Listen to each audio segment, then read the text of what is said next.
அத்தியாயம் 43. இறுதியாக உடையும் சிவராசனின் மர்மங்கள். ஒரு தேசத்தின் அடுத்த பிரதமர் யார் கேள்விக்குறி என்ற முக்கிய தேர்தல் பிரச்சார பரபரப்பு.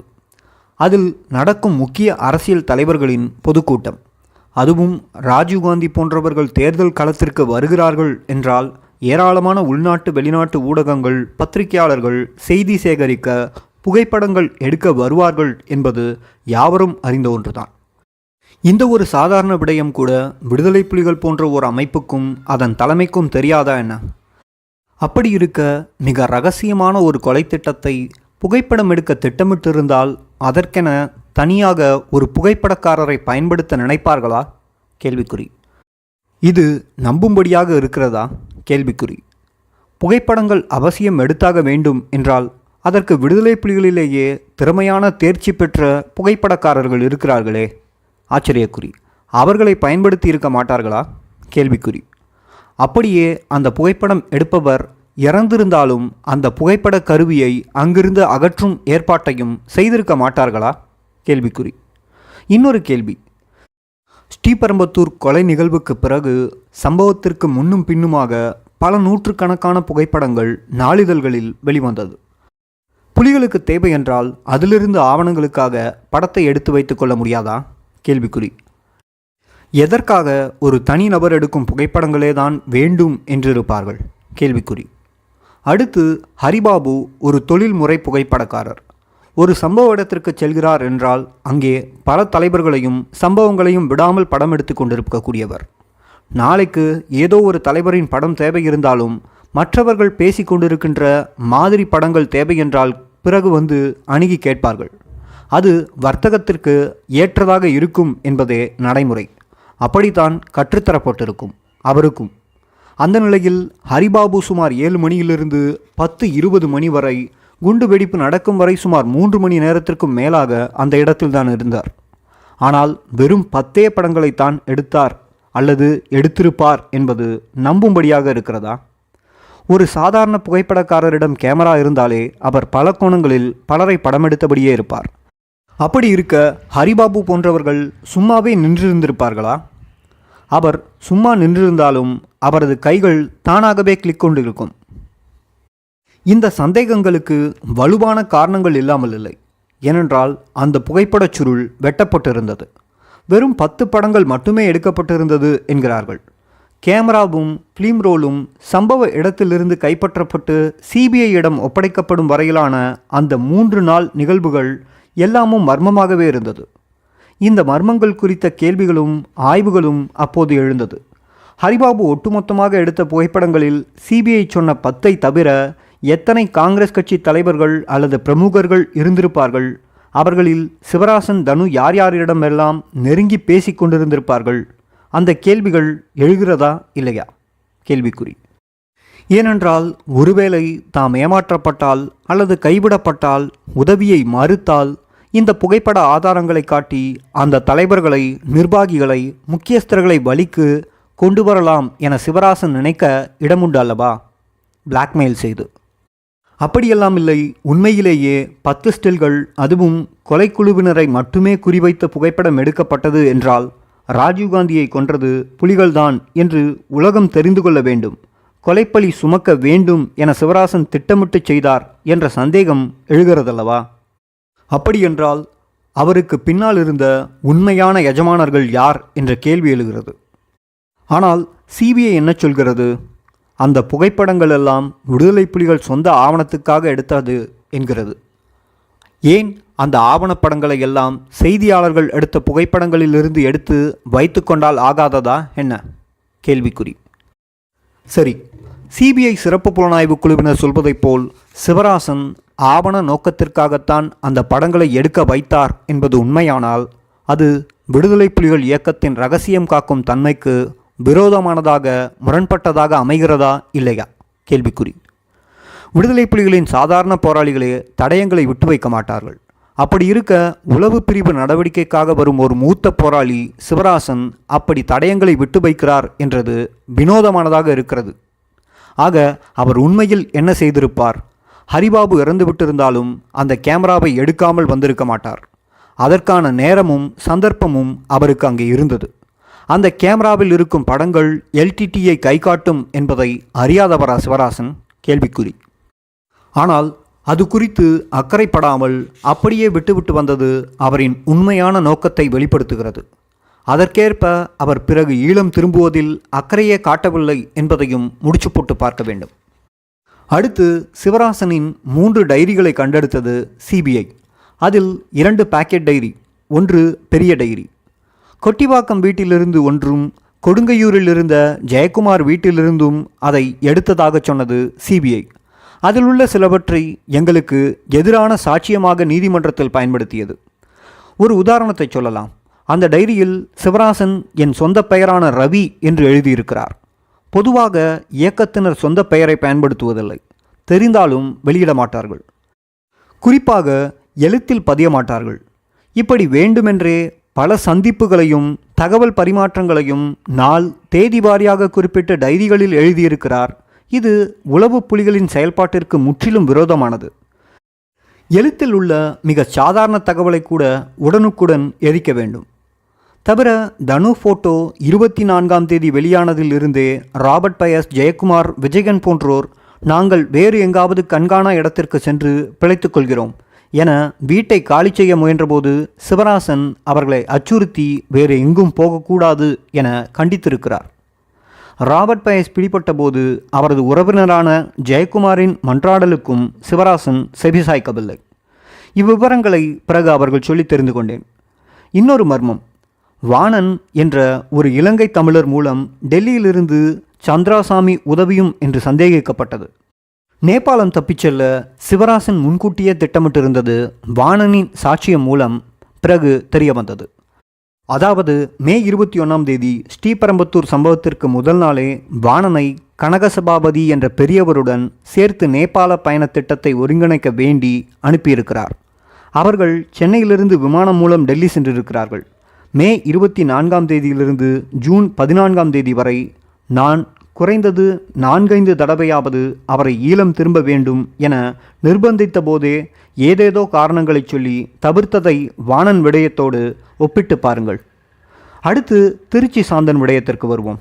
இவர் தமிழ்நாட்டிலும் கர்நாடகத்திலும் ஈழ ஆதரவாளர்களால் பரவலாக அறியப்பட்ட குண்டு சாந்தன். 1986 2 மாநிலத்திலும் அரசியல் பணிகளை செய்து கொண்டு வெளிப்படையாக இயங்கியவர். தமிழக மத்திய காவல்துறை உளவு பிரிவுகளுக்கும் சாந்தனை நன்றாக தெரியும். அப்படியானவரிடம் சிவராசன் போய் சேர்ந்திருந்தார்.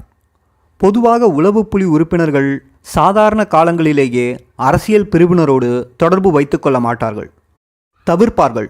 அப்படி இருக்க குண்டு சாந்தனிடம் போய் சேர்வது காவல்துறையையும் சிபிஐயும் கையை தட்டி அழைப்பது போன்றதுதான் என உளவு பிரிவு உறுப்பினர்கள் நன்கு அறிவார்கள். அப்படி இருக்க சிவராசன் கடைசியாக அரசியல் பிரிவு குண்டு சாந்தனிடம் அடைக்கலம் புகுந்தது இருவரும் மாத்தையாவின் கீழ் பணியாற்றியவர்கள் என்ற ஒற்றுமையை தவிர வேறில்லை. மாத்தையா அப்போது புலிகளின் அரசியல் பிரிவு தலைவராக இருந்தார். ராஜீவ்காந்தி கொலை பின்னணியில் தளபதி கிட்டுவின் மரணத்தை அடுத்து மாத்தையா ரா உளவாளி என கண்டுபிடிக்கப்பட்டதும் விசாரணைக்கு பிறகு உண்மை நிரூபணமாகி அவருக்கு மரண தண்டனை விதிக்கப்பட்டது என்பதையும் இங்கே பொருத்தி பார்க்க வேண்டும். மற்றொரு முக்கிய விடயம், 1991 மே 1ஆம் தேதி சிவராசன் தனு சுபா குழுவினரோடு தமிழகம் வந்தார். அடுத்த 2-3 நாட்களில் நெய்வேலி சென்று அங்கு மாத்தையாவின் வலதுகரமாக செயல்பட்ட என்ஜினியர் என்ற ஒரு மூத்த போராளியை சந்தித்து பேசியிருக்கிறார். அந்த விடயம் உளவு பிரிவு காந்தன் நீலனுக்கு தெரிய வந்தது. இந்த என்ஜினியர் என்ற பெயரில் அழைக்கப்பட்டவர்தான் மாத்தையாவின் ரா தொடர்பாளராக பணியாற்றியவர். நெய்வேலியில் இருவரும் என்ன பேசிக்கொண்டார்கள், திட்டமிட்டார்கள் என்பது அவர்களுக்கே வெளிச்சம். இந்த என்ஜினியரை பிறகு தமிழக கியூ பிரிவு கைது செய்து விசாரித்தது. அதாவது ஜூன் 1 வாரத்தில். உடனே ரா தலையிட்டு அவரை விடுதலை செய்து வெளியே கொண்டு போயிருக்கிறது. இதையும் காந்தன் எப்படியோ கண்டுபிடித்திருக்கிறார். காந்தன் ஒரு மூத்த உளவு பிரிவு உறுப்பினர் என்பது தெரிந்ததே. தளபதி கிட்டுவின் வருகையை காட்டிக் கொடுத்த சம்பவம் நிகழ்ந்த வரையிலும் இந்த என்ஜினியர் தமிழகம், இலங்கை, இந்தியா என சுதந்திரமாக நடமாடிக்கொண்டு மாத்தையா ராவுக்கிடையே இணைப்பு பாலமாக செயல்பட்டு இருக்கிறார்.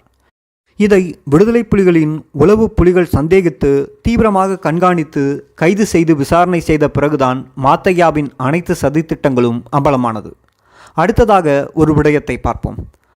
அதாவது 7/9/91 அன்று ராமேஸ்வரம் கடலுக்கு அப்பால் சென்று கொண்டிருந்த ஒரு நாட்டு படகை கடலோர காவல்படை மடக்கி பிடிக்கிறது. அதிலிருந்த இரும்பேரை என்பவரையும் அவர் வைத்திருந்ததாக 2 கடிதங்களையும் பறிமுதல் செய்து சிபிஐயிடம் ஒப்படைக்கிறது. அந்த 2 கடிதங்களும் திருச்சி சாந்தன் என்கின்ற குண்டு சாந்தன் எழுதியது. ஒன்று தலைவருக்கு, மற்றொன்று இரும்பேரைக்கே எழுதியது. குண்டு சாந்தன் அந்த கடிதத்தில் தலைவர் என குறிப்பிட்டிருக்கிறார். அது மாத்தையாவா அல்லது தலைவர் பிரபாகரனையா என்ற சந்தேகம் ஒரு புறம் இருக்க, அதில் எழுதியிருந்த வெளிப்படையான விடயங்கள் ஆச்சரியப்படும் வகையில் இருக்கிறது. முழுக்க முழுக்க உளவு பிரிவு குற்றம் சாட்டி ராஜீவ்காந்தி கொலையை அவர்கள்தான் நிகழ்த்தினார்கள் என்பது போல் சிபிஐயின் கதையை அப்படியே எழுதியிருந்தது ஒரு மூத்த போராளியினுடைய அனுபவம் மற்றும் இரகசிய தன்மைக்கு முற்றிலும் நேரெதிராக இருந்தது. இன்னொரு முக்கிய விடயம், அதில் தலைவருக்கு தெரியாமலேயே அல்லது அனுமதி பெறாமலேயே சில பாரதூரமான முடிவுகளை தாம் எடுக்க வேண்டி வந்ததாக குறிப்பிட்டிருக்கிறார்கள். ஆக அக்கடிதம் தலைவர் பிரபாகரனுக்குத்தான் எழுதப்பட்டது என சிபிஐ சொன்னது உண்மையாக இருந்தாலும், புலிகளின் 3ஆம் நிலை 4ஆம் நிலை போராளிகள் கூட சமயங்களில் சுயமாக முடிவெடுத்து செயல்படுவார்கள் என்பதும், அப்படி சிவராசனும் தலைமைக்கு தெரியாமல் செயல்பட்டிருக்கிறார் என்பதும் தெரிகிறது தானே? கேள்விக்குறி. அடுத்து இரும்பேரைக்கு அவர் எழுதிய கடிதம். அதில் குண்டு சாந்தன் ராஜீவ் கொலை திட்டம் நமக்கு முன்கூட்டியே தெரியும், இரும்பேரையும் இன்னும் சிலரையும் சேர்த்து என்பதை தலைவருக்கு சொல்ல வேண்டாம் என்றும், இன்னும் சில விவரங்களையும் அவரை நேரில் சந்திக்கும் போது வெளியிட வேண்டாம் என்றும் தெளிவாக எழுதப்பட்டிருந்தது. ஆக ராஜீவ்காந்தி கொலை திட்டம் மிக இரகசியமானது. தலைமைக்கு மட்டுமே, அதாவது பிரபாகரன், பொட்டம்மான், அகிலா ஆகிய 3 பேருக்கும் தெரியும் என சிபிஐ சொல்வது பொய்யாகிறது என்பது ஒரு புறம் இருக்க, தலைவரின் முதுகுக்கு பின்னால் அவருக்கு தெரியக்கூடாது என்ற வகையில் கூட பல விடயங்கள் அரங்கேறுவதும் தெளிவாகிறது. சரி, தலைவருக்கான கடிதம் ஈழம் கொண்டு செல்வது புரிகிறது. தனக்கு எழுதப்பட்ட கடிதத்தையும் அதை படித்துவிட்டு கிழித்தெறியாமல் கையிலேயே வைத்திருந்தது ஏன்? சிபிஐ ஆதாரத்திற்காகவா? இந்த குண்டு சாந்தன் பிறகு வசதியாக திருச்சியில் சிபிஐ சிறப்பு புலனாய்வு குழுவினரால் ஒரு என்கவுண்டரில் கொல்லப்பட்டார் என்பது குறிப்பிடத்தக்கது. அடுத்து இந்த சிவராசனுக்கும் எனக்குமான தொடர்பை பற்றி பார்ப்போம். 1987ஆம் ஆண்டு துவக்க பகுதியில் நான் வடமராட்சி பிரதேசத்தில் தலைமை முகாமில் மெயின் வல்வெட்டித்துறை நகரில் தளபதி சூசையின் கீழ் பணியாற்றினேன். அப்போது நகரின் வேறொரு முகாமில், அதாவது மயிலியாதனை என்ற புறநகர் பகுதியில் முற்றுகைக்கு உள்ளாக்கப்பட்டிருந்த சிங்கள இராணுவ முகாமை சுற்றிலும் பாதுகாப்பு நிலை எடுத்திருந்த புலிகள் படையணியில் சிவராசன் இருந்தார்.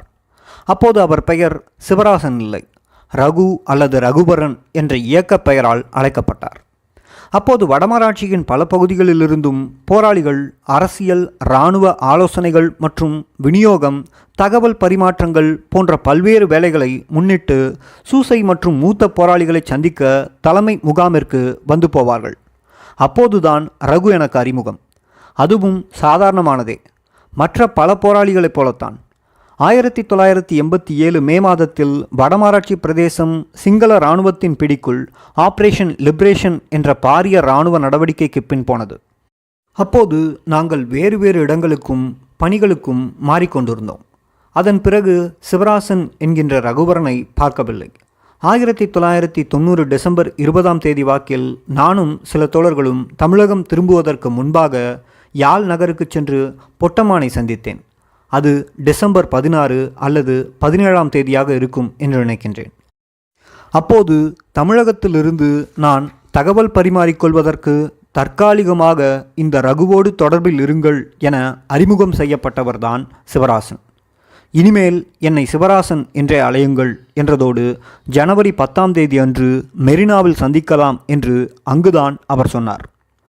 அதன் பிறகு 1991 மே 21க்கு முன்பு அவரை 5 முறைதான் சந்தித்திருப்பேன்.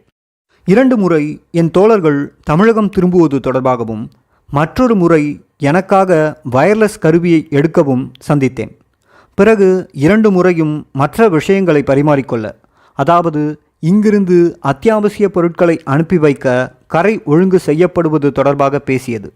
இவை எதுவும் ராஜீவ்காந்தி கொலைத்திட்டம் குறித்தது அல்ல என்பதையும் குறிப்பிட்டாக வேண்டும். அத்தியாயம் முற்று. அத்தியாயம் 44. வழக்கோடிய பாதை நெடுகிலும். ராஜீவ்காந்தி கொலைப்பழி விடுதலை புலிகள் மீது சுமத்தப்பட்ட பிறகு தமிழகத்தில், ஏன் உலகம் முழுவதும் உள்ள தமிழர்களிடத்தில் ஓர் அச்ச உணர்வை பற்ற வைத்தது மைய அரசு. இன உணர்வு, மொழி உணர்வு, தமிழ் தேசியம் என்றாலே அவர்கள் பிரிவினைவாதிகள், தீவிரவாதிகள் என முத்திரை குத்தியது.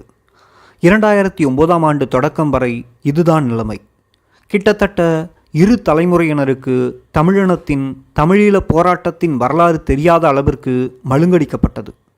1991 தொடங்கி 2009 வரை சுமார் 18 ஆண்டுகாலம் தமிழினத்தின் உணர்ச்சியை, சிந்தனையை உயிர்ப்பிக்கக்கூடிய அளவிற்கு புதிதாக எந்தவொரு எழுச்சிமிகு தமிழ் தலைவர்களும் உருவாகவில்லை என்பதை கவனித்தாலேயே புரியும். இந்த பின்னணியிலிருந்து வழக்கு விசாரணையை சுற்றி நடந்த ஓடுபாதைகளை பார்க்க வேண்டும். 1994ஆம் ஆண்டு வழக்கு விசாரணை தொடங்கியது. அசுரபலம் வாய்ந்த மத்திய அரசின் சிபிஐ கீழமை நீதிமன்றத்தை, மாண்பை மதிக்கவில்லை என்றே கூறலாம். தலையாட்டி பொம்மைகளாகவே பாவித்தது. தடா சட்டம், இரகசிய விசாரணை என்ற பெயரில் அங்கே நடந்த விசாரணை ஒரு கண்துடைப்பு நாடகம். ஒரு முடிவை வைத்துக்கொண்டு அதற்கேற்றபடி நகர்ந்தார்கள். பூந்தமல்லி தடா சிறப்பு நீதிமன்றம் வழங்கிய தீர்ப்பை வாசித்தாலேயே புரியும். இந்த தீர்ப்பைத்தான் உச்சநீதிமன்றம் நீதித்துறையின் பயங்கரவாதம் என்று விமர்சித்தது. நீதி தேவதையின் உரியப்பட்ட ஆடையை கொஞ்சமேனும் போர்த்திவிட்டது. அதிகாரம் அப்படி ஆட்டி படைத்தது என்றால் மறுபக்கம் நாங்களும் தவறுகளை செய்திருந்தோம். வழக்கின் தன்மையை புரிந்து கொள்ளவில்லை. சட்ட புத்தகங்களில் இருக்கும் வார்த்தைகளையும் வரிகளையும் எங்களில் சிலர் அப்படியே நம்பினார்கள். நடைமுறை யதார்த்தம் வேறு என்பதை ஏற்கவில்லை. அவரவர்கள் செய்த குற்றத்திற்கு ஏற்ப 2 ஆண்டுகள் தொடங்கி 10 ஆண்டுகள் வரை தண்டனை கிடைக்கலாம். மேல் நீதிமன்றத்தில் அதையும் உடைத்துவிடலாம் என்ற நம்பிக்கையில் சிலர் நடந்து கொண்டார்கள். ஆனால் உண்மை அப்படி இருக்கவில்லை. குற்றம் சாட்டப்பட்ட எங்களோடு இதை முடித்து கொள்வதல்ல டெல்லியின் நோக்கம்.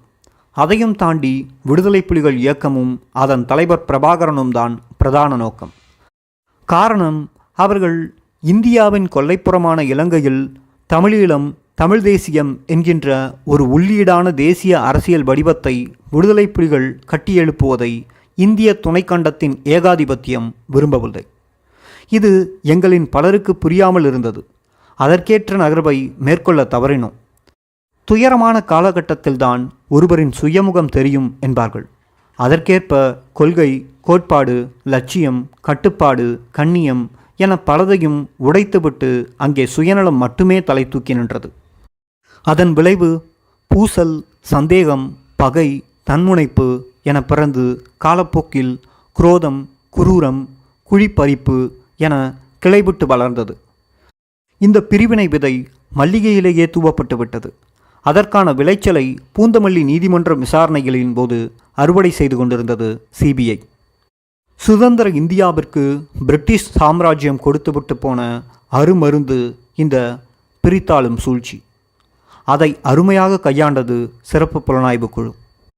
எங்களுக்குள்ளேயே தகவலாளி ஒருவரை அவர்கள் இனம் கண்டு வைத்திருந்தார்கள்.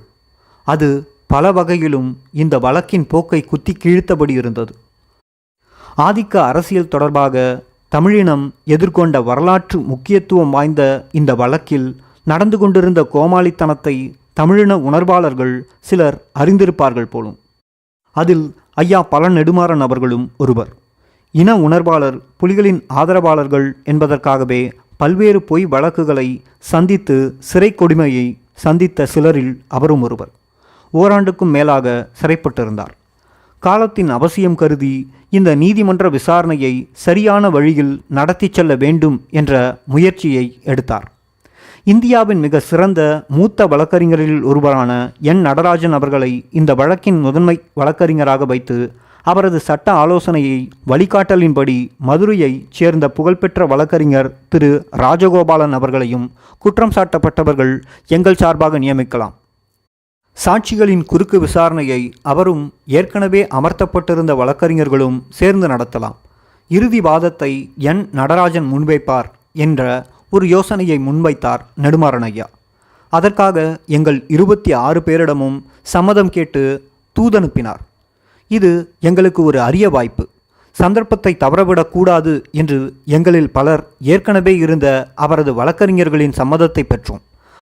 பழ நெடுமாறன், மாணவர் நலக்கழக அருணாச்சலம் போன்றோருடன் வழக்கறிஞர்களும் சேர்ந்து கலந்தாலோசிக்க நாளும் முடிவானது. இங்குதான் ஒரு கேடு நிகழ்த்தப்பட்டது. யாருக்காக இந்த முயற்சி எடுக்கப்பட்டதோ அவர்கள் தரப்பே முட்டுக்கட்டையாக வந்து நின்றது. அவர்களின் வழக்கறிஞர் இந்த 5-6 பேரிடமும் இந்த வழக்கில் நான் தான் முதலில் வந்தேன். பயந்து யாரும் முன்வராத போது துணிந்து ஆஜரானேன். நானும் மூத்த வழக்கறிஞர்தான். இன்னொருவரின் கீழ் என்னால் பணியாற்ற முடியாது. வேண்டுமானால் நான் இதிலிருந்து விலகிக் கொள்கிறேன் என்று உருக்கமாக, தன்மையாக, ஈகோவாக பேசி இவர்கள் உருகி போனார்கள். ஆக மற்றவர்களெல்லாம் ஒத்துவர அந்த 5 பேர்கள் மட்டும் குறுக்கு சால் ஓட்டினார்கள். அது போதாது என்று இந்த நகர்வு சிபிஐயினருக்கு உடனே எட்டிவிட்டது. அவர்கள் சுதாரித்து கொண்டார்கள். உடனே திரு என் நடராஜன் அவர்களை மும்பை குண்டுவெடிப்பு வழக்கின் அரசு தரப்பு மூத்த வழக்கறிஞராகவும் ஆலோசகராகவும் நியமிக்க வைத்துவிட்டார்கள். இப்போது சிக்கல். அரசு தரப்பில் இருப்பவர் எங்களுக்காக வாதாட முடியாதல்லவா? நல்ல வாய்ப்பு நழுவி போனது. நடந்ததை புரிந்து கொண்ட நெடுமாறன் ஐயாவும் மற்றவர்களும் ஒதுங்கிக் கொண்டார்கள். 26 பேருக்கும் தூக்கு தண்டனை என தீர்ப்பு வரும் வரை. சரி, பழ நெடுமாறன் ஐயா சொன்னபடி நடந்திருந்தால் மட்டும் என்ன நடந்திருக்கும்? தண்டனை கிடைத்திருக்காதா என்று சிலர் கேட்கலாம். கேட்டிருக்கிறார்கள். அனுபவப்பட்டவன் என்ற முறையில் என்னை கேட்டால் அடிப்படையில் மாற்றம் இருக்காது. அதாவது முதன்மை குற்றச்சாட்டான சதி மற்றும் சதிக்கான காரணங்களாக விடுதலை புலிகள் இயக்கமும் தலைவர் பிரபாகரனுமே சுட்டிக்காட்டப்பட்டிருப்பார்கள். ஆனால் தொடக்கத்திலேயே தடா சட்டப்படி வழக்கை நடத்துவது தவறு, செல்லாது என்று உச்சநீதிமன்றம் சென்று உடைத்திருப்பார்கள். அப்படி நடந்திருந்தால் இந்த வழக்கின் போக்கு விசாரணை வெளிப்படையாக இருந்திருக்கும். ஊடகங்கள் அனுமதிக்கப்பட்டிருப்பார்கள். குறுக்கு விசாரணையில் அம்பலமான பல விஷயங்கள் பொது வெளிச்சத்துக்கு வந்திருக்கும். அடுத்து 26 பேருக்குமே தூக்கு என்ற தீர்ப்பு வந்திருக்காது. உயர்நீதிமன்றத்திலும் மேல்முறையீடு என்ற வாய்ப்பு கிட்டியிருக்கும். இறுதியாக 2-3 பேர் மட்டுமே உச்சநீதிமன்றத்திற்கு மேல்முறையீடு என சென்றிருப்பார்கள். தவிர கீழ் நீதிமன்றத்தில் சிபிஐ கண்டுபிடித்ததாக சொன்ன பல ஆதாரங்கள், சாட்சியங்களின் நம்பகத்தன்மையை குறுக்கு விசாரணையிலேயே பலத்த கேள்விக்குள்ளாக்கியிருப்பார்கள். இப்போதைக்கு அது பயன்பட்டிருக்காவிட்டாலும் பிறகு உயர்நீதிமன்றம் உச்சநீதிமன்றத்தின் மேல்முறையீட்டில் தக்க பலனளித்திருக்கும். சிபிஐயின் பல கட்டுக்கதைகள் தோல் உரித்து காட்டியிருக்க முடியும். அது முதல் முயற்சியிலேயே தவறிப்போனது. பிறகு குறுக்கு சால் ஓட்டிய அந்த சிலரில் ஒருவருடைய தரப்பு மட்டும் அவர் தாங்கி பிடித்த அந்த வழக்கறிஞரின் சாதியை குறிப்பிட்டு சிபிஐ புலனாய்வு தலைவரின் சாதியும் ஒன்றென்றும் தன் தரப்பு விலை பேசிவிட்டார் என்றும் வசைப்பாட அவசியம் நேர்ந்திருக்காது. மேல்முறையீட்டு மனுவில் அந்த வழக்கறிஞரால் வாதாடப்பட்டவர்களுக்கு மட்டும் தூக்கு தண்டனை உறுதி செய்யப்பட்டது. மற்ற வழக்கறிஞர்களால் வாதாடப்பட்டவர்கள் பெரும்பாலும் விடுதலை, சிலரின் தண்டனை குறைக்கப்பட்டது. அப்போது அரசு தரப்பில் வழக்கறிஞர்களை வைத்துக்கொள்ள கீழ் நீதிமன்றம் வழி செய்தபோது பலரும் டெல்லியில் இருந்த பிரபல பெரிய வழக்கறிஞர்களை நியமிக்க கேட்டுக்கொள்ள அவர்கள் வழக்கை ஏற்று நடத்த தயாராக இல்லை என நீதிமன்றம் மறுத்துவிட்டது. அப்படியான நிலையில் மூத்த வழக்கறிஞர் என் நடராஜன் அவர்களின் வாய்ப்பை தவறவிட்டோம். முதல் கோணல் முற்றிலும் கோணலானது. சோகம் என்னவென்றால் இன்னமும் ஒரு தரப்பு தன் சொந்த வரலாற்றிலிருந்து கூட பாடம் கற்றுக்கொள்ளவில்லை என்பதுதான். நண்டு கதைதான். தாம் மட்டும் எப்படியாவது வெளியே போய்விட வேண்டும், இல்லையென்றால் யாருமே வெளியேறிவிடக்கூடாது என தொடர்கிறது வேலூர் சிறை காட்சிகள். இதற்கிடையில் 1998 ஜனவரி 28ஆம் நாள் பூந்தமல்லி சிறப்பு நீதிமன்றம் 26 பேருக்கும் தூக்கு என்று தீர்ப்பு வழங்கியது. அது தமிழகம் தாண்டி நாடெங்கிலும் ஒரு அதிர்ச்சியை ஏற்படுத்தியது. இளைஞர்களிடம் விட்டுப்போயிருந்த இன உணர்ச்சி மீண்டும் எழுந்தது. சம்பந்தப்பட்ட காங்கிரஸ்காரர்கள் ஒருவரையும் பிடித்து விசாரிக்காமல் சும்மா சாப்பாடு போட்டவர்களையும் தங்க இடம் கொடுத்தவர்களையும் பிடித்து குற்றவாளிகள் என்கிறார்களே என மக்கள் பகிரங்கமாக பேசத் தொடங்கினார்கள். உலகம் முழுவதும் இருந்து பழ நெடுமாறன், சுப வீரபாண்டியன், தியாகு போன்றவர்களை தொடர்பு கொண்டு இந்த அநீதிக்கு எதிராக போராட வேண்டும் என கேட்டுக்கொண்டார்கள். நெடுமாறன் ஐயா உடனே காரியத்தில் இறங்கினார்.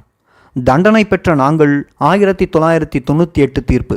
4 குழுக்களாக பிரிக்கப்பட்டு சென்னை, வேலூர், சேலம் மத்திய சிறைகளிலும் நளினி உள்ளிட்ட பெண் சிறைவாசிகளை வேலூர் பெண் தனி சிறையிலும் அடைத்தார்கள். இந்த துயரமான நேரத்தில் வழக்கறிஞர் தடா சந்திரசேகர் அவர்களின் பங்களிப்பை மறக்க முடியாது. எங்களுக்கும் பழ நெடுமாறன் ஐயா அவர்களுக்கும் பாலமாய் நின்று உதவி கொண்டிருந்தார். மூத்த வழக்கறிஞர் என் நடராஜன் அவர்கள் அப்போது சிபிஐயின் சட்ட ஆலோசகர் பணியிலிருந்து விலகியிருந்தார். நெடுமாறன் ஐயாவும் வழக்கறிஞர் தடா சந்திரசேகரும் அவரை சந்தித்து பேசினார்கள். உச்சநீதிமன்றத்தில் எங்கள் வழக்கை ஏற்று நடத்த சம்மதிக்க வைத்து தூக்கு தண்டனைக்கு உடனடி தடையாணையை பெற்று தந்தார்கள். முன்பு குறுக்குசால் ஓட்டியவர்கள் இப்போது சரி என சம்மதித்து என் நடராஜன் அவர்களின் கீழ் சேர்ந்து இயங்கினார்கள். பாடம் கற்ற பழன். அப்போதுதான் தடா சட்டமும் அதன் பயங்கரவாத பிரிவுகளும் ராஜீவ்காந்தி கொலை வழக்கிற்கு செல்லாது என்ற வரலாற்று சிறப்புமிக்க தீர்ப்பினை பெற்று தந்தார்கள். வழக்கமான இந்திய தண்டனை சட்டத்தின் கீழேயே செக்ஷன் 302 RW 120B கீழே தீர்ப்பு அமைந்தது. அதில் 19 பேர் நிரபராதிகள் என முற்றிலுமாக விடுதலை பெற்றார்கள். ராபர்ட் பயஸ், ஜெயக்குமார், நான் உள்ளிட்ட 3 பேருக்கு ஆயுள் தண்டனை, நளினி உள்ளிட்ட 4 பேருக்கு தூக்கு தண்டனை. அதுவும் நீதிபதிகளின் முரண்பட்ட 2-1 என்ற பெரும்பான்மை தீர்ப்பின் அடிப்படையில். அது வருத்தத்தையும் ஏமாற்றத்தையும் அளித்தது. என்றாலும் 26 பேரில் 19 பேர் விடுதலை பெற்றது அன்றைய சூழலில் பெரும் சாதனை என்றே கூற வேண்டும். பழ நெடுமாறன் ஐயா மற்றும் 26 தமிழர் உயிர்காப்பு குழுவின் மகத்தான வெற்றி அது. இதை நான் விடுதலை பெற்று வெளியில் இருந்து கொண்டு கூறவில்லை. நானும் 27 ஆண்டுகளுக்கும் மேலாக இன்றளவும் சிறைக்குள் இருந்து கொண்டுதான் இதை சொல்கிறேன். மறைப்பதற்கு ஒன்றுமில்லை.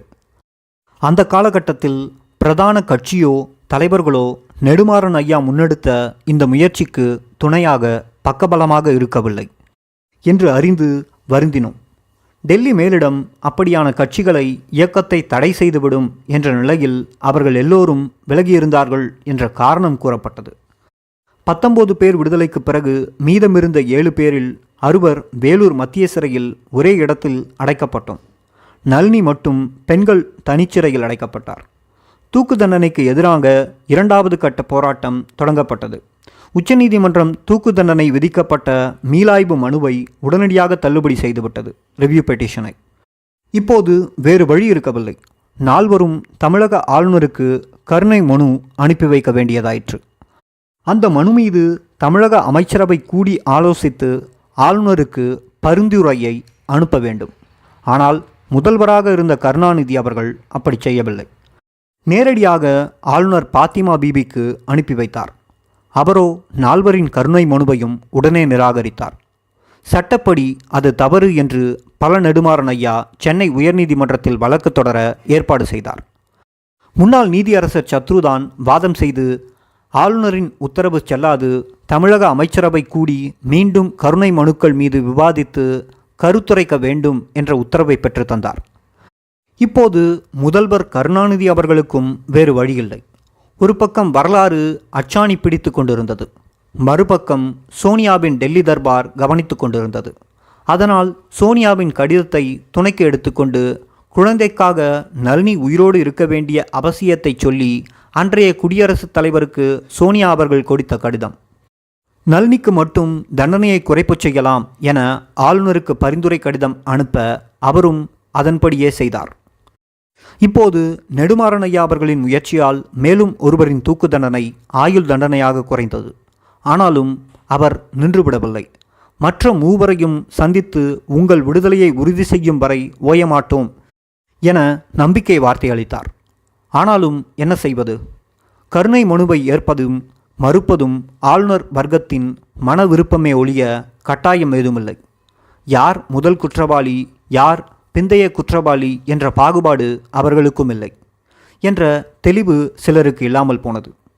உடனே நமக்கு நடக்கவில்லையே என்ற ஆதங்கத்தில் என்ன பேசுகிறோம் எழுதுகிறோம் என்கின்ற உணர்வின்றி முதல் குற்றவாளி நளினி, சம்பவ இடத்தில் இருந்த நளினி, அவருக்கு ஆயுள் தண்டனை, எமக்கு தூக்கு தண்டனையா என்ற குதர்க்கமான கேள்விகளுடன் பல தாக்கீதுகளை டெல்லிக்கு அனுப்பி வைத்தார்கள். அடடே, நளினி கூட இந்த விவகாரத்தில் அவரை அறியாமல் தந்திரமாக ஏமாற்றப்பட்டவராயிற்றே. ஒரு பெண் குழந்தைக்கு தாயாயிற்றே. தாயும் தந்தையும் இன்றி பிறந்ததிலிருந்தே அந்த பிள்ளை அனாதையாக, அகதியாக, ஊரூராக உலகமெல்லாம் அலக்களிக்கப்படுகிறதே.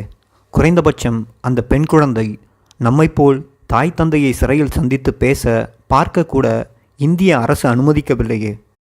என்றாவது ஒரு நாள் தன் பெற்றோர்களில் ஒருவரையேனும் உயிரோடு பார்க்க அந்த தண்டனை குறைப்பு உதவுமே என்ற உணர்வு கூட எழாமல் போனது அந்த தரப்பிற்கு.